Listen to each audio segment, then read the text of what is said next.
Ya estamos con todo. 3, 2. De Culiacán a Buenos Aires hay 8.330 kilómetros de distancia. A México y Argentina nos separan al menos 6 países, incluyendo el luto que hay en Uruguay. Esta mexicana y ese argentino somos diferentes en un montón de cosas, pero hay algo que nos une durísimo. Los dos creemos que todo lo que decimos y sale de nuestra boca merece ser escuchado y tenemos razón. Y para eso estamos hoy aquí, para contarles de los héroes, las heroínas, los villanos y los momentos populares a 8.000 kilómetros de distancia. Hola, ¿qué tal? Yo soy Carolina Hernández. Y yo soy Vasco, un poco preocupado porque nos empiezan a llegar mensajes de gente que sueña con que nos peleamos y eso les amarga la vida. Nos vamos a pelear, gente, es inevitable, esto tiene los días contados, pero tienen que seguir adelante. Por favor, sigan adelante sin nosotros.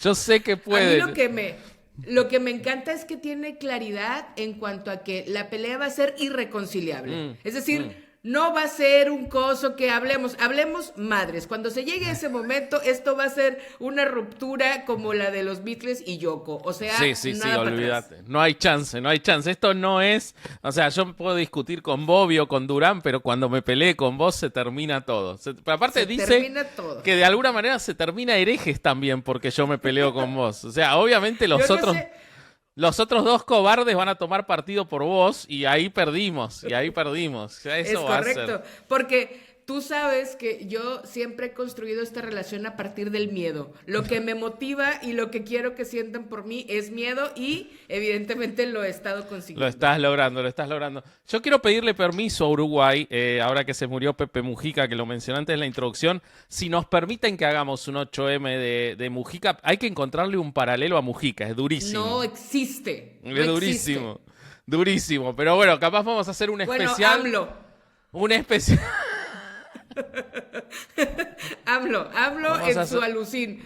Mujica y Mujica. Vos contás tu parte y yo cuento la mía. Exacto. Especial Mujica, ya que es uruguayo, lo tomamos los dos.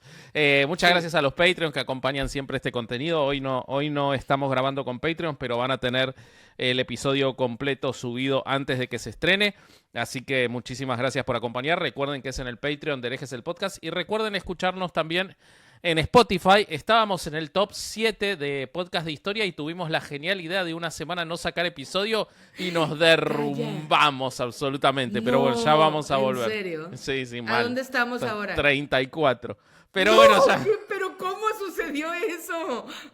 No salís, también es una semana que no mamen. No salís una semana, te comen los tiburones acá. Están los podcasts de historia, es una cosa terrible. Es como, no sé, la bolsa de Estados Unidos, una cosa terrible. Hay que sacar un mezcal entonces para repuntar. No. ¿No? Ok, entonces no. Otro día lo hablamos, otro día lo charlamos, pero fueron muy injustos con el pobre Teca. Déjenlo ganar su dinero. Bueno, me toca empezar a mí. Hoy vamos a hablar de personajes del Real Madrid, de personajes de fútbol. O sea que no nos va a escuchar nadie, pero igual lo queremos hacer.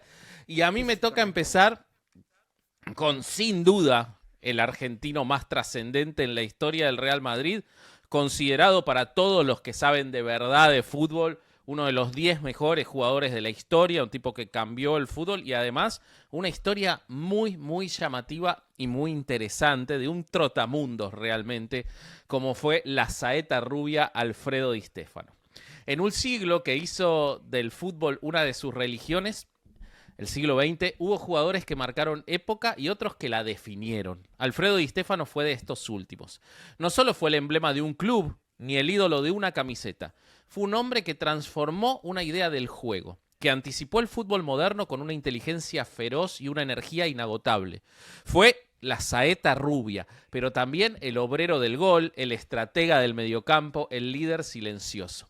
En su figura confluyeron el talento y la disciplina, el barro de los potreros porteños, esos lugares donde los chicos aprenden a jugar al fútbol armando dos arcos con camisetas o con bolas de medias, y la solemnidad del Santiago Bernabéu repleto. Su historia es también la de una Argentina y una Latinoamérica en ebullición y en transformación, de una Europa que resurgía entre las ruinas y de un fútbol que dejaba de ser espectáculo para convertirse en una industria y en un evento social transformador.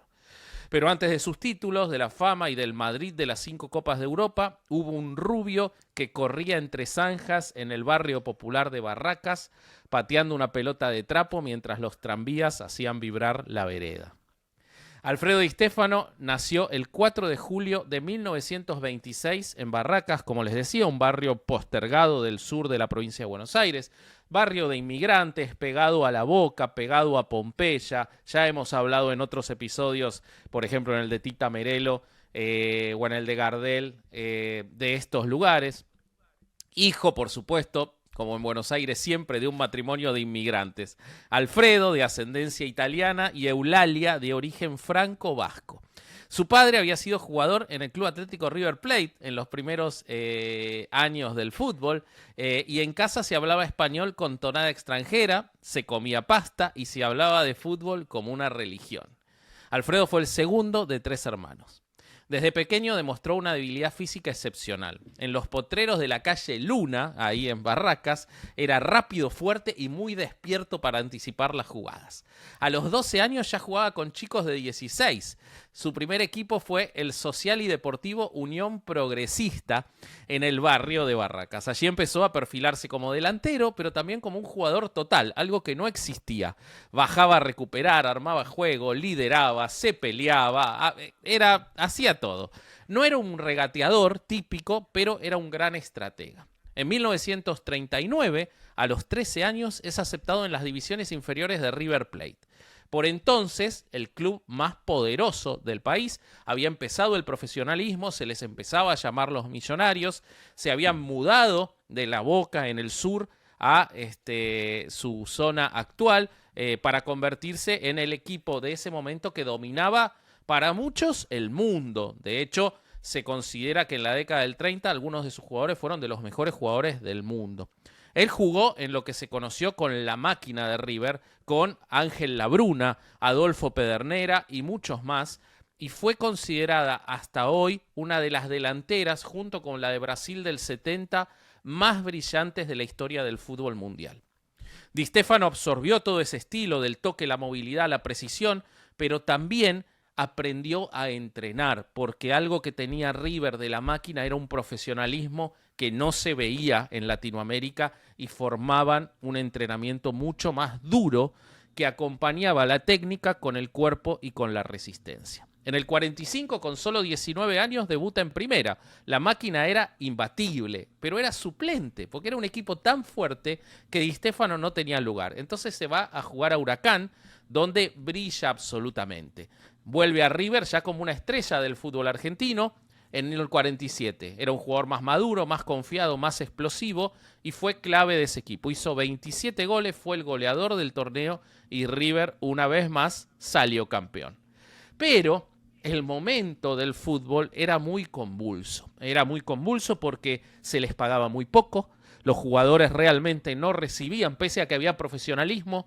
Los únicos que se estaban beneficiando con el profesionalismo eran los clubes y en general los dirigentes o quien ponía plata en comprar y vender jugadores, pero los jugadores cobraban muy poco. Tan poco, en 1949 el fútbol argentino entra en una crisis, porque si bien era profesional, los únicos que se beneficiaban con ese profesionalismo eran los clubes, los dirigentes de los clubes, que empezaban a hacer los negocios que nunca dejaron de hacer, y quienes llevaban y traían jugadores, lo que luego se llamaría los representantes. Entonces se crea la primera asociación de deportistas, que es Futbolistas Argentinos Agremiados, quien en el 49 impulsa una huelga que paraliza por completo los campeonatos. Los jugadores estaban hartos de los contratos abusivos, de promesas incumplidas, de los salarios bajos y de condiciones laborales que en general eran absolutamente indignas. La respuesta de los clubes fue el cierre de las puertas, represión, despidos, y Di Stéfano, que era un tipo que ya era una estrella, dijo: yo no tengo por qué aguantarme esto, y se fue. Acepta una oferta para jugar en el Club Deportivo Millonarios, famoso Millonarios de Bogotá, en Colombia. ¿Qué pasaba con el fútbol colombiano? Colombia se había peleado con la FIFA. Entonces el fútbol colombiano estaba afuera de las reglas de FIFA. Esta se le llama el periodo dorado del fútbol colombiano, porque como no estaba en la FIFA y había roto los contratos internacionales, podían hacer lo que quisieran y no tenían que pagar derechos de pase a la FIFA. Entonces traían grandes estrellas del fútbol mundial. Era una tierra sin ley, pero con mucho dinero, o sea, Colombia. Y ahí Di Stéfano encuentra el paraíso. El equipo tenía a Pedernera, su compañero en Millonarios, tenía a Néstor Rossi, un gran jugador también argentino, y formaron un equipo invencible en América. Tanto es así que entre el 49 y el 53 gana 3 ligas, una Copa de Colombia y hacían giras por Europa en las cuales vencían a todos los equipos europeos, lo cual los lleva a hacerse muy famosos. Pero también era un momento de mucha violencia política en Colombia. Los liberales y los conservadores se enfrentaban, había un estallido social muy fuerte. Esto siguió al asesinato del líder político Jorge Eliezer Gaitán. Di Stéfano era un militante, se mantenía al margen, pero el entorno ese lo marcaba, ¿no? Mucha tensión, sobrevivir lejos de la patria y una maduración muy fuerte que hace que cuando en 1952, con Colombia de vuelta en la órbita de la FIFA, hay que acomodar los contratos. Y cuando hay que acomodar los contratos, no le podían pagar más el sueldo. Entonces, el Real Madrid y el Barcelona se acercan para llevarse a Di Stéfano. Los dos presentan oferta y Millonarios se la acepta a los dos. Entonces, se plantea una cuestión de derechos que se lleva hasta los tribunales, pero termina siendo resuelto por el gobierno franquista. El gobierno franquista dice, Di Stéfano va a jugar 1 año en cada club. Y empieza jugando amistosos para el Barcelona. Pero el franquismo, que necesitaba del Real Madrid y no de un club catalán para fortalecerse políticamente, internacionalmente y convertirlo en una imagen del propio régimen, presiona al Barcelona, y esto está documentado, para que se retire y le deje a Di Stéfano al Real Madrid, quien finalmente lo presenta en el 53 y nunca se va al Barcelona. Entonces ahí llega lo que sería el momento más revolucionario del fútbol europeo y probablemente del fútbol mundial moderno, que es la creación de ese Real Madrid del 53, que termina siendo el más grande de todos los equipos probablemente de la historia de Europa. Era un club respetado el Real Madrid cuando llega Di Stéfano, pero no era para nada el monstruo que es ahora y se construye con ellos. De hecho, el Athletic Club de Bilbao era el club más grande y más exitoso e internacionalmente el que hacía giras y era más famoso era el Barcelona. Pero el franquismo toma este símbolo del Real de Madrid, un equipo de la capital, un equipo que tenía el escudo de la realeza en su logo y le da todo para favorecerlo. Entonces, con Di Stéfano empiezan a llegar grandes jugadores como Rial, Gento, Copa, Santa María, Puskás, que lo vuelven un equipo impresionante. Él pasa a jugar de todo, centrocampista, media punta, extremo, líbero, el sistema táctico en movimiento, algo que después Johan Cruyff reformaría y modernizaría y que se sigue utilizando hasta hoy, es inventado en ese Real Madrid. No se lucían para la tribuna, sino para el engranaje colectivo.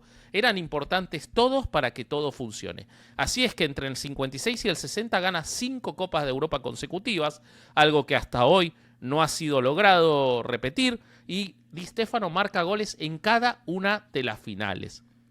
En la del 60 en particular, ante el Eintracht Frankfurt, hace 3 goles en el 7-3 de esa final de la Copa de Europa. Pero además instaura un modelo de futbolista, el del fútbol total, el que se sacrifica sin perder brillo, el que no admite zonas de confort. Tanto es así que Pelé lo reconoció para él el mejor jugador que había visto.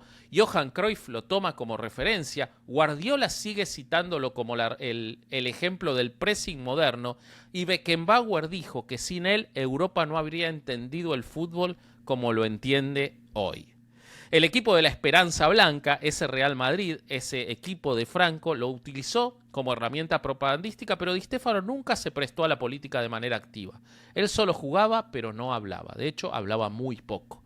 Eso hace que solo gane un Balón de Oro, porque se esperaba de él más compromiso político y él no lo demuestra. En ese momento la UEFA, el fútbol europeo, estaba bastante sustentado por el dinero que ponía España, pero finalmente en el 60 le dan el Balón de Oro. Muchos sostienen que debería haber ganado muchas veces más. y juega en la selección española. De hecho, jugó en la Argentina, en Colombia y en España, cuando los jugadores podían jugar en más de una selección. Nunca jugó un mundial, pero nadie recuerda que eso haya sido una mancha para Di Stéfano.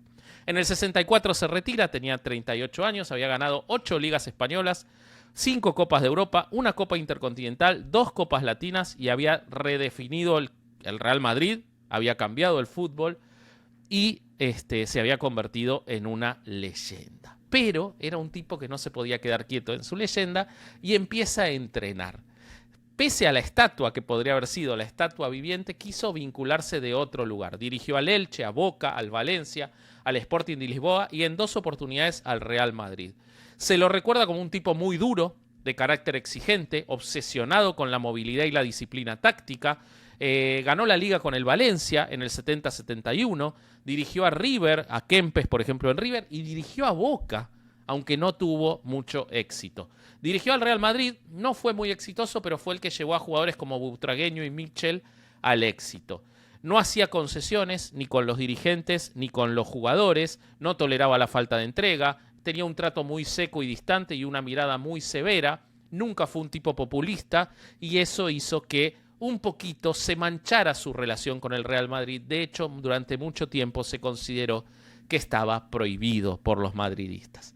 En el plano personal vivió de manera muy discreta. Estaba casado con Sara Freites, con quien tuvo 6 hijos, hasta que su esposa falleció en 2005. Y ahí entró en una etapa un poco crepuscular. Algunos decían que no estaba tan bien de la cabeza, pero él siempre en sus declaraciones se lo veía impecable, vivía solo, pero en el 2013 se casa con una mujer de Costa Rica 50 años más chica que él. Gina González. Esto desató un conflicto, por supuesto, con sus hijos, quienes terminaron judicializándolo para declararlo insano para haberse casado. Lo acusaban de manipulado, otros decían, quiere vivir en libertad.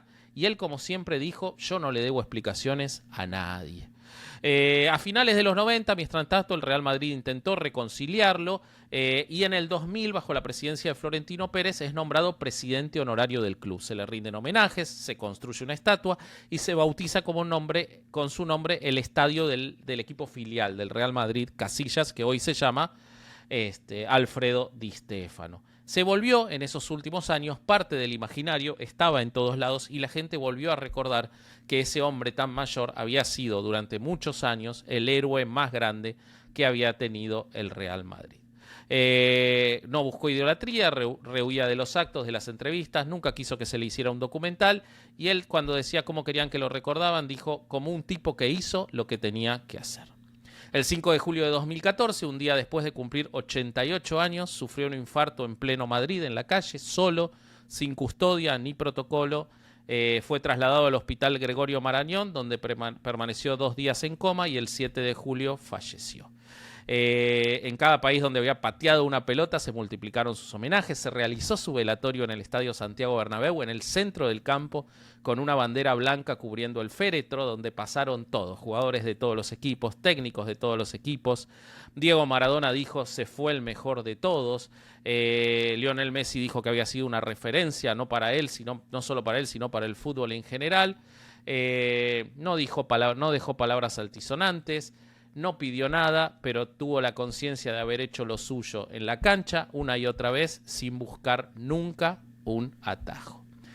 Di Stéfano fue el primero que entendió el fútbol con totalidad y el que elevó el nivel competitivo de un club que después se convertiría en el más importante del mundo. La saeta rubia ya no corre, pero su estela sigue marcando el rumbo. Ese fue Alfredo Di Stéfano. A la Madrid.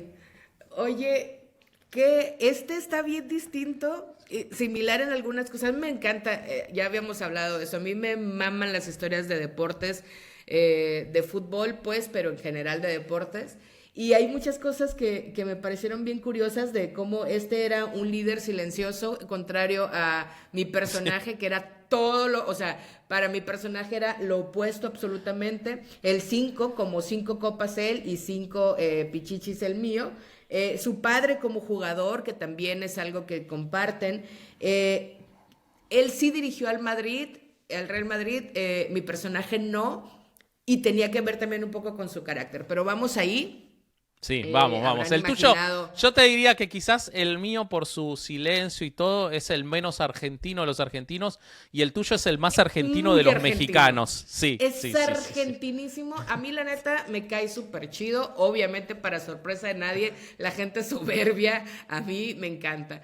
En 1976, México vivía bajo el mandato de Luis Echeverría, un hombre que se promovió como un presidente cercano a los sectores populares, pero que fue responsable de uno de los capítulos más oscuros del país, la Guerra Sucia, en la que el Estado persiguió, secuestró y desapareció a disidentes, estudiantes y activistas.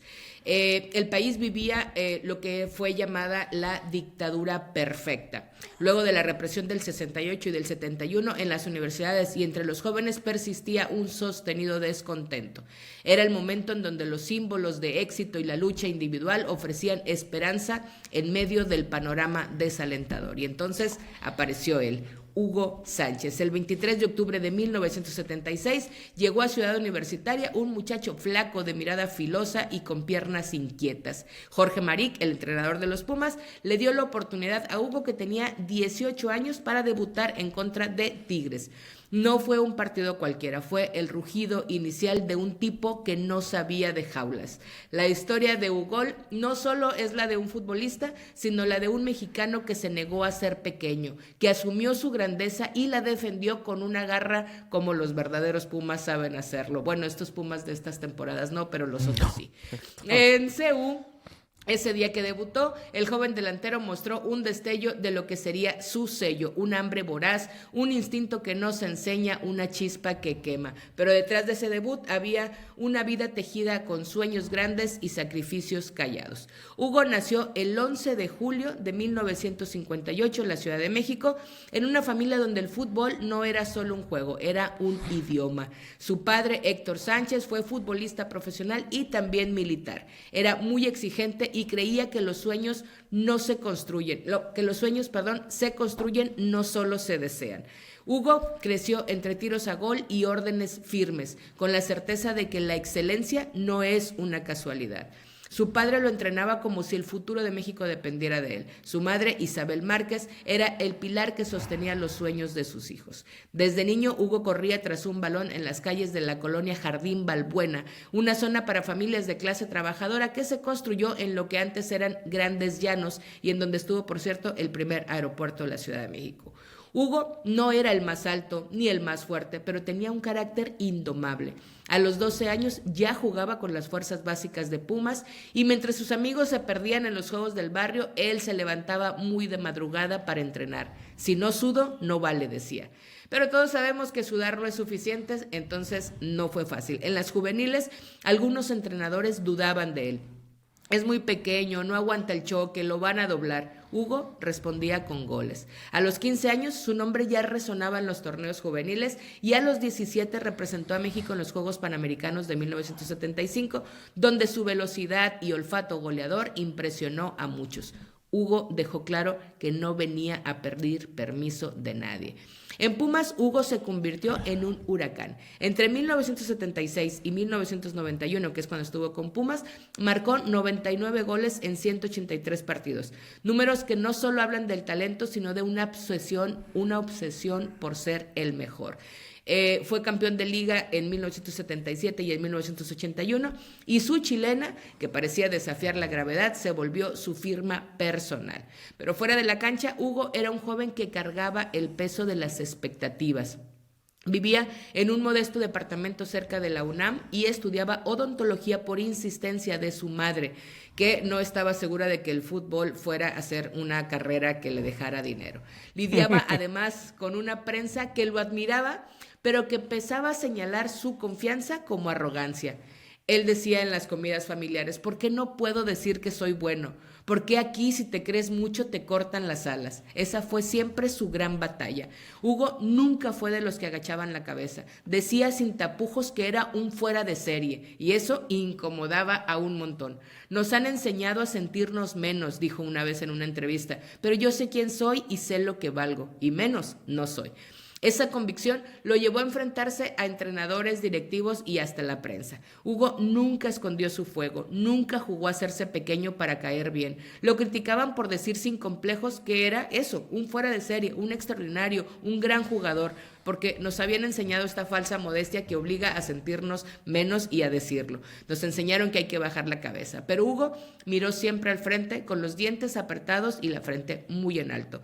Señalaba que quien reconocía su propio potencial y lo asumía era un campeón, y eso estaba mal para los demás, pero él lo hizo de todos modos. Hugo nunca se doblegó.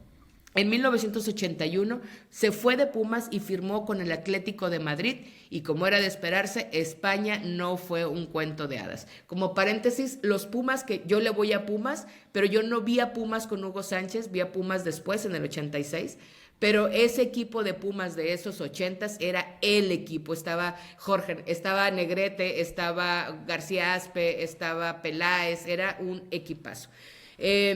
Cuando llegó a Madrid, Hugo se encontró con un vestuario frío, compañeros que lo miraban con recelos y una prensa que lo llamó el indio, con un dejo de desprecio y muy despectivo. La soledad de su pequeño apartamento en la calle Goya lo golpeaba por las noches. A veces lloraba, pero no lo decía. Le confesó una vez a su madre en una entrevista que fue reproducida después.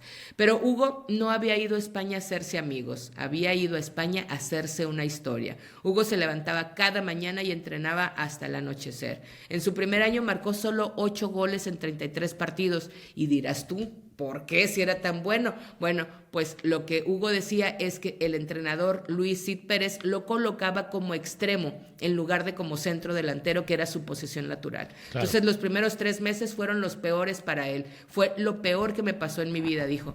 Vi titulares en los periódicos que decían: queremos futbolistas, no mariachis. En la tribuna me gritaban: indio, cabrón, irás al paredón.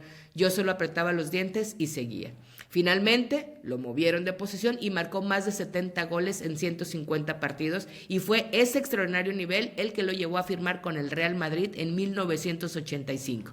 Pero otra vez, el camino no fue sencillo.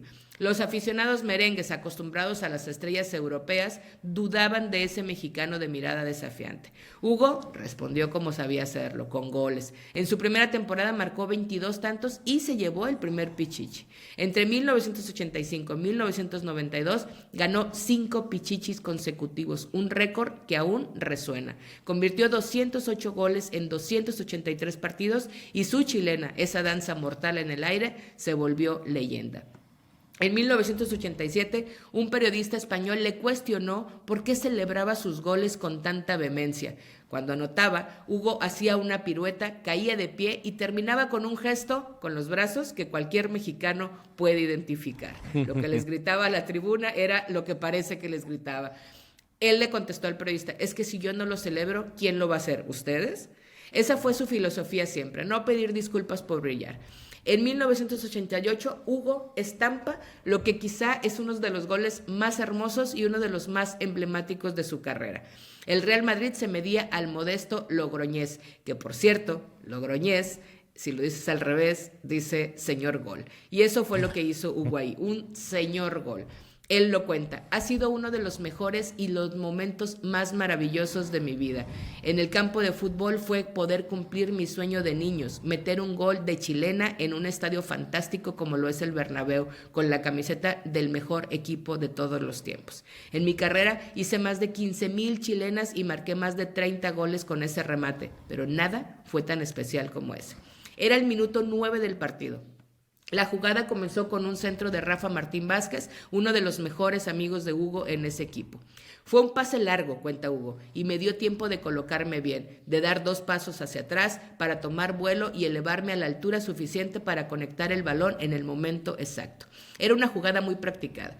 Era un centro a la medida. El pentapichichi se elevó en el aire e impactó el balón con su mágica pierna izquierda. El cuerpo arqueado, los músculos tensos, el tiempo que parecía volverse más lento, casi todo como una poesía. Hugo cayó al césped, se levantó con la sonrisa de quien sabe que acaba de escribir una página en su leyenda. Los compañeros lo rodearon, pero él Tranquilo, solo apuntó hacia el cielo. El Bernabéu se llenó de pañuelos blancos para festejar esa obra de arte. El festejo de la afición duró varios minutos, durante los cuales corearon el nombre del mexicano. Ya no indio, ya no cabrón, ya no paredón. Ese indio que les enseñó de qué estaba hecho.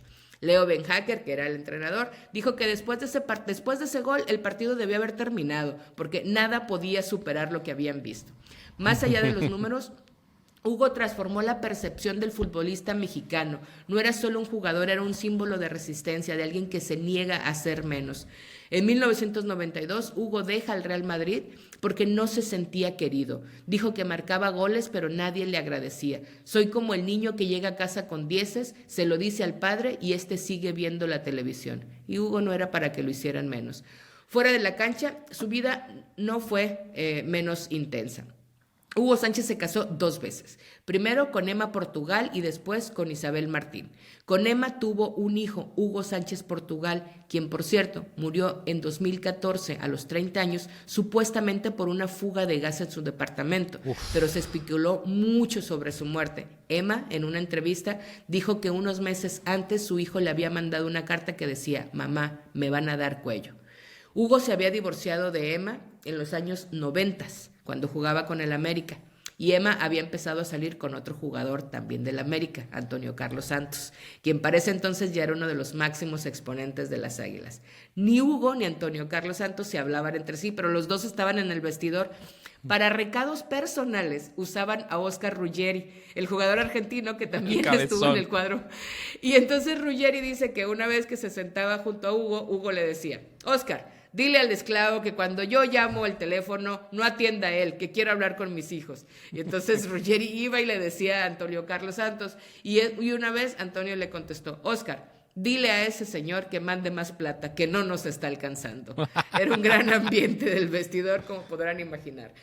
Luego, Hugo se casó con Isabel Martín, con quien tuvo 2 hijas, y en el Inter también tuvo una hija con una azafata. Entonces tiene 3 hijas. En el Madrid, Hugo enfrentó, por supuesto, el racismo de algunos círculos sociales, pero también ganó el cariño de los aficionados. Nunca se olvidó de México y enviaba dinero a su familia, apoyaba causas sociales y hablaba con orgullo de su raíz. Soy mexicano y eso no se negocia, decía, incluso cuando le ofrecieron la nacionalidad española. Luego, cuando salió ya del Real Madrid y regresó a México y jugaba con el América, también probó suerte con equipos como el Rayo Vallecano, el Atlante y hasta el Dallas Burns. La neta, no figuró realmente en muchos después de eso. En el 2000 asumió la dirección técnica de Pumas y su llegada generó una gran expectativa entre la afición, que veía en él la esperanza de devolver al equipo universitario a los primeros planos del fútbol nacional.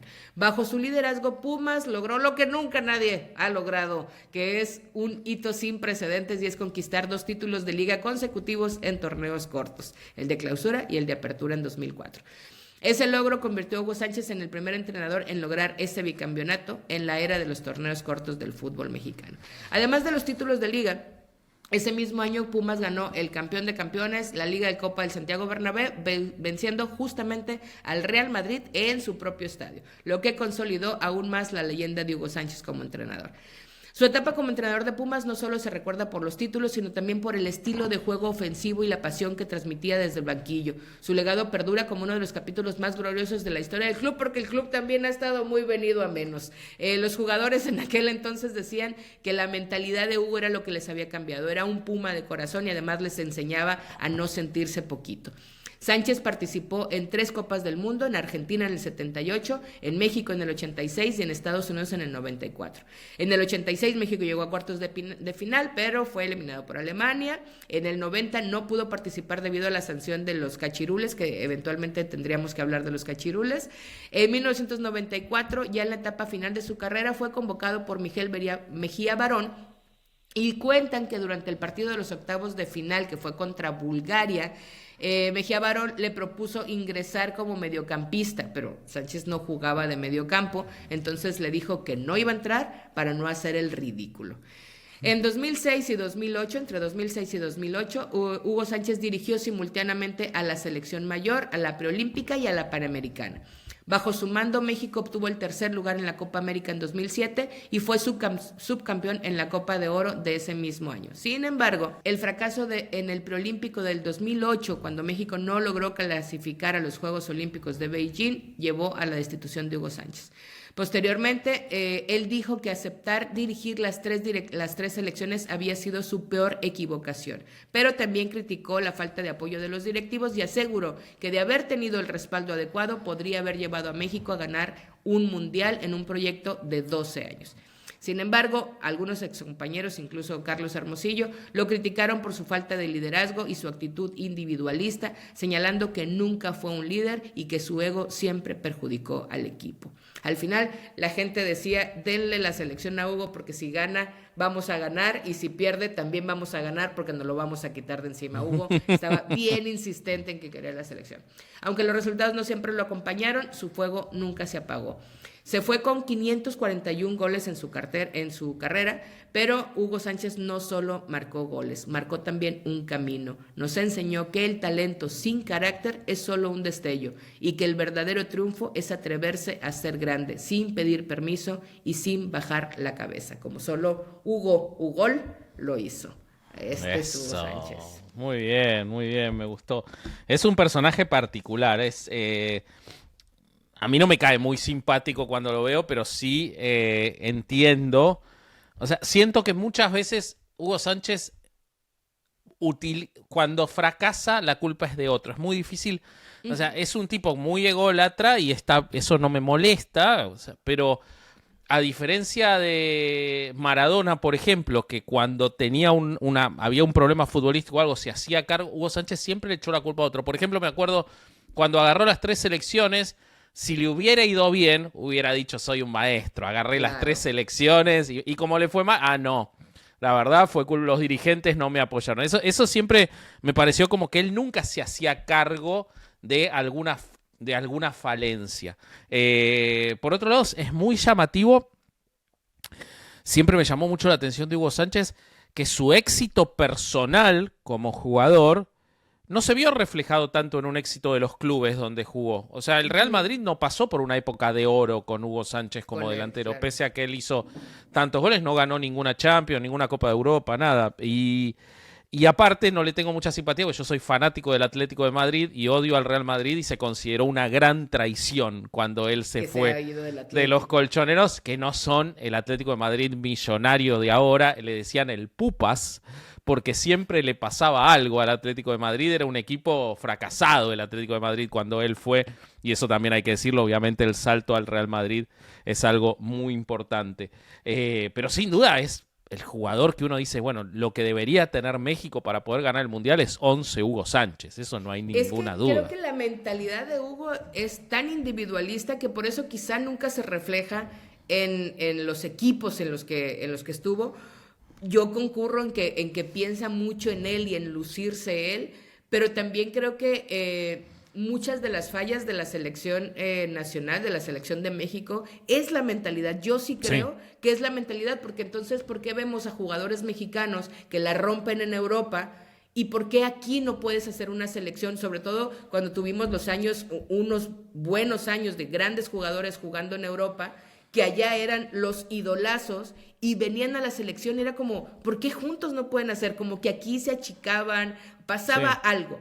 Y yo también creo que sí tiene razón en que muchas de las fallas fueron las directivas, pero sobre todo fue el cambio de mentalidad. Lo que lo truncó en su carrera como entrenador fue mucho el cambio, cambiarles la mentalidad a creérsela. Y por supuesto, sí, claro, el que no se haga responsable de sus fallos es algo que supongo es parte de esta personalidad que adoptas para cuidarte, ¿no? Porque la tuvo que pasar muy cabrona con el racismo que hay en España, tener a un tipo como él, que además era bajito, no era como los europeos que llegaban al Real Madrid. No, entonces, y es re difícil, o sea, estamos hablando del equipo más poderoso del mundo, un equipo muy vinculado a la política, al poder, al dinero, y los dos y al estatus, y los dos personajes triunfaron cuando no es tan común. O sea, uno ve la historia del Real Madrid y no son, hubo más argentinos que mexicanos, pero tampoco hubo tantos. Y hubo pocos mexicanos. Y la verdad que él sea el máximo, el Penta, Pichichi y todo, y que Di Stéfano sea, no es algo normal. O sea, uno podría pensar que eso podría pasar más con brasileros que con un argentino o con un español o con un mexicano. Entonces, creo que son historias muy interesantes de esa rebelión personal contra lo que en general ocurre. Y además personajes muy, muy simpáticos, muy agradables los dos. Así que creo que está buena la comparación. Seguro que se cruzaron un montón de veces ellos dos. Seguro. Probablemente sí. Fíjate que no me salió. Generalmente cuando estoy buscando cosas, en algún lugar conectan con algún argentino los personajes que estamos. Ahora no me salió, no lo busqué específicamente así. Pero sí, si a Hugo le hubieran encomendado ir a recoger el oro y recuperar el oro en España, lo hubiera traído de vuelta, estoy prácticamente segura. Bueno, muy lindo episodio. Espero denle una oportunidad a los episodios de fútbol, que están buenos. Son historias que tienen que ver con... En los dos hablamos del fútbol como religión. Excede si te gusta la pelota o no. Son historias de personas en algo muy importante en nuestros países. Y eso hay que asumirlo. Es un dato de la realidad. Te guste o no que sea importante, esa es tu subjetividad. Es lo más importante de lo menos importante. Totalmente.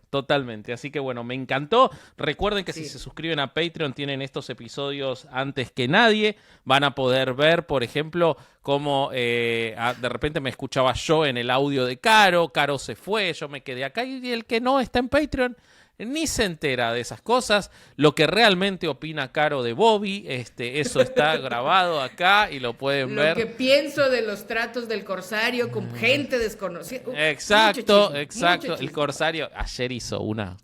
¿Qué? No la puedo contar ni en Patreon, pero fue... El Corsario es bastante paranoico. Hizo una... Ahora que cortamos y nos despedimos, la cuento para que lo escuchen los Patreons, ¿ok? Pero bueno, todo tuyo al final.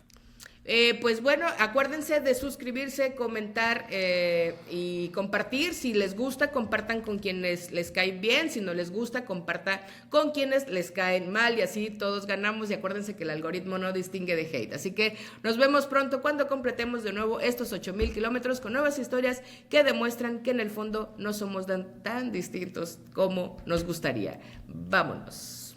Adiós.